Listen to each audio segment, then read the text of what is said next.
When I first saw that name, Michael Westmore, on a production list, I said, I think it was to Brent Spiner, Michael Westmore. Why would I know that name? I've never worked in Hollywood before. And he said, because it's one of the most famous names in the movie business. But there was a point in time where there were nothing but Westmores in the makeup business. Yes, the 30s, the 40s, even into the 50s, where there was an uncle in every major studio. Brett and I always talked about the old films. I mean, we were obsessed with it. And to hear stories of your family, I never had a clue that there was a dynasty like the Westmore family, and like Mary Pickford, Douglas Fairbanks. And I had an uncle, the grandfather that did them. Your roots are remarkable, but you might not have noticed with all of those awards that I just saw in there, but you're actually pretty talented. I think you've got a career. And of course, you know, the makeup trailer, it's the heart of the set, because it's the first place the actors go in the morning. We come in the middle of the day for touch-ups and finish our day there. And your makeup trailer was always a safe space for us. And you sitting there with your coconut shell having breakfast before work. Yeah, I'll learn my lines for the first thing. I'll worry about it later.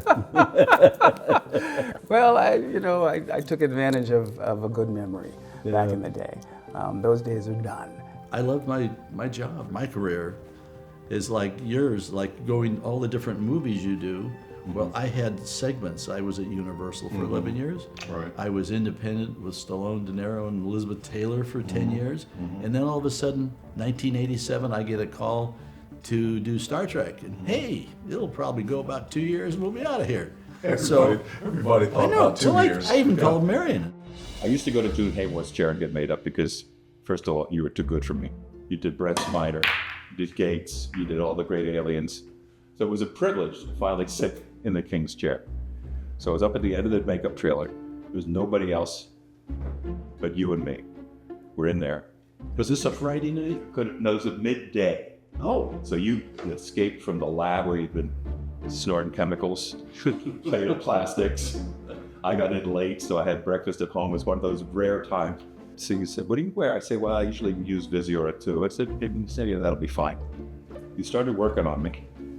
And then you started talking about Betty Davis. It was mesmerized. Oh, it was just mesmerized. Yeah, me too. Right? It was good. Well, you can't tell what you said, but it was good. And you finished me up and gave a little pat, said, good to see you, Franks. You're done. So great, that was fun. I thought I had time with Michael Westmore in the makeup trailer. So I go waltzing into the set, put my spacesuit on, and I sat down on my little chair next to old Baldy, Marvin Rush, DP. He says, Frank's okay, you look great. Turn your head the other way. So I went like this. And then he said, turn your head the other way. So I went like this. Then he comes in and he looks at the light, and then he looks at me again. He said, where were you? I said, we just got made up. He said, who did your makeup? I said, the king. He said, he only did half your face. It's a true story. Yeah, I believe it.